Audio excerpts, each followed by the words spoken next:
Somewhere in a place close by, there's a mother with a child with tears in her eyes. Somewhere else there's a boy on the street with no food there to eat, and he's trying to survive. Another place there's a father of 5, but he can't get food cause the bomb's in the sky. Somewhere else there's a senior now who is all out of food and her car won't drive. But we take this food we're blessed with and we throw it half away. We see there's so much wasted that can help so much today. Cause I know we take for granted a warm meal and a cup to drink. Oh, this silver plate we're handed. Maybe once we should stop and think that we don't know. Assalamu alaikum. I'm telling y'all a story. My journey to Islam so the people get to know me. It gets a little personal, I hope you listen closely. Once upon a time in my life it was really hopeless, see.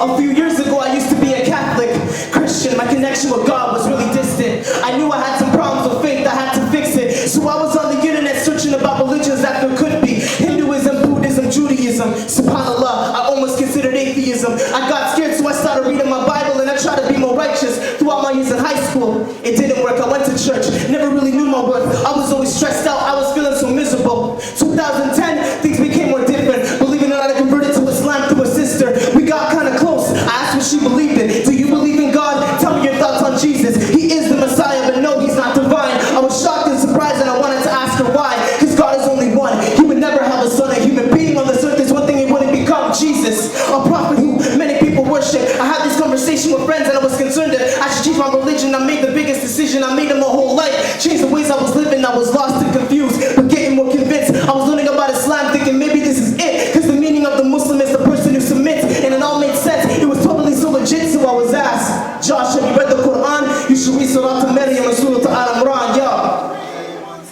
So I was reading the Quran and then I started reading it and seeing if the truth was there because I really needed it. Going through the pages, I was absolutely amazed by the verses I was reading, so then I started believing it. Jesus, Isa, alayhi salam, one of the biggest prophets that you'll ever know in Islam. He was born with no father, he was speaking as a baby. The Quran says he is the son of the Virgin Mary, and God begets not, and nor is he begotten. It made more sense to think that Jesus was a prophet. I read the Quran and I brought it up to school. My friends and my teachers, they were calling me a fool. I went to tell my mom and she started getting angry.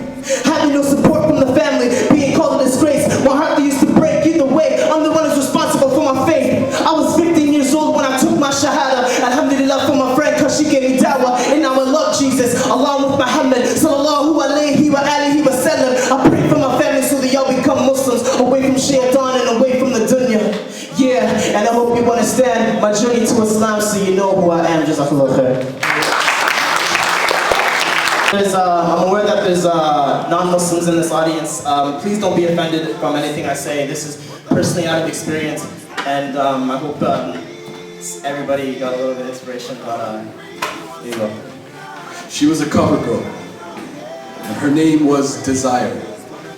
She could devour that lump of flesh from within your chest with a vicious bite. I'm talking complete domination of the heart, where she would leave no room for God and take most of the vacant space for herself, but lately she's been struggling. Something has been changing because guys aren't looking at her the same way they used to. Matter of fact, that man she had left her a week ago. They were at the neighborhood park at dark, standing together on the sidewalk when he told her, I can't do this anymore. We were born Muslims. If I die right now, what happens to my soul? And he turned and walked away. He left her there to the relentless winds that nibbled at her exposed thighs because the shorts she had worn that night could have fit a girl who was 5 years old. It was cold. She was alone. Left to her own thoughts and memories, she begins to walk home. It flashes back to when she was 13. 2 days after 9/11, the world came together and started dialing 911, emergency calls, calling out for help, publicly denouncing the religion, saying the Ummah at large is a threat to the world, and they pointed the finger at her. Told her she doesn't belong here, that the scarf that drapes around her face is a symbol of the apocalypse, that it makes her a terrorist, she should go back to where the Arabs live. So is it anyone surprised that every day in grade 9, she would get a ride to school, leaving behind parents who were proud of her dedication to her faith, but upon getting to class, she'd take off the hijab and let her hair fall down her face. She didn't want to be an outcast. And this was just the beginning. Because at the age of 16, she started racking up glamour magazines. Wasn't sure who she was in regards to identity, but it said right there that maybe it's Maybelline. Dressed her full of makeup and fake stuff. Her mom and dad loved her and they begged her to wake up. Remember who you are, darling. No matter what you've done, your identity is not lost to Allah. Turn back, but she ignored their call. Continued on her free fall into a deep desire and love for this world which grabbed her by the throat and had her spiraling into emptiness and confusion. The voice in her brain begged her, please make it stop. And she wanted to, but the evil forces had battled away all conviction of good, so her attitude was that of ingratitude. But once faithful hijabi swallowed whole by this multitude of societal issues, and when she thought it couldn't get any worse, she met a boy. He was everything she ever wanted.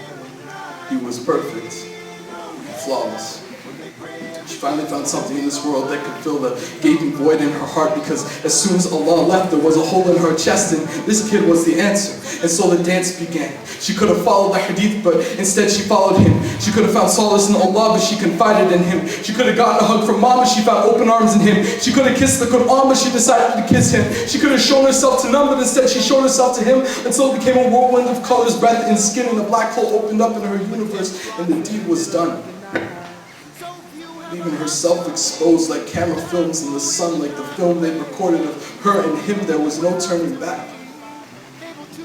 That's when she snaps out of her sunken memories.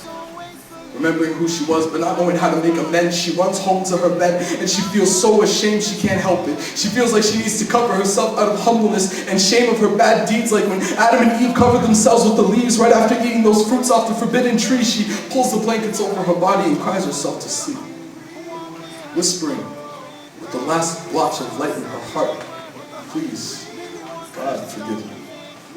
Please, God, forgive me. It was quite a long journey, asking forgiveness from her parents. Going back to prayer, she lost all her friends, but their souls were transparent, and she knew it. She needed structure, but it's hard to do it. But every time she feels like going back, she remembers. She was a cover girl, but now she's a covered girl. And these clothes suit her well, and that hijab is her shell, because she is its beautiful pearl, a covered girl. Her name is admired, and she fears God. Do you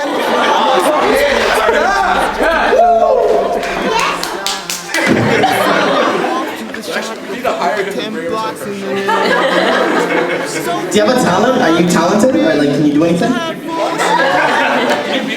Can you dance? Like, just dance for everybody? Because you're like... Try. Anyway guys, I'm Brother Jadeen, this is Ali Islam. We're entertainers of Islam, so please make dua for us, because we just want to inspire the Muslim Ummah. That's all we want. It's not about the money, it's not about the fame, this is for the sake of Allah. So inshallah, you guys got inspired from this. Please, if you guys want to keep in touch, just come to us after this. We'll tell you guys the social media. I have a Facebook page, he has a Facebook page. We'd love to keep in touch with you guys. And make dua for my leg, because I wanted to heal one of them again. So guys, thank you guys to the organizers for bringing us to Kingston. We're from Ottawa, Ontario. We're going to meet you guys again. So with that, assalamu alaikum wa rahmatullahi wa barakatuh. Alright, can I have a big round of applause for Jadeen and Ali Islam? So with that, Jazakallah khair for coming out and supporting Human Concern International and MSAs. Hopefully after this event I'll get a lot more volunteers. So, but inshallah, Jazakallah khair, it was a really fun night.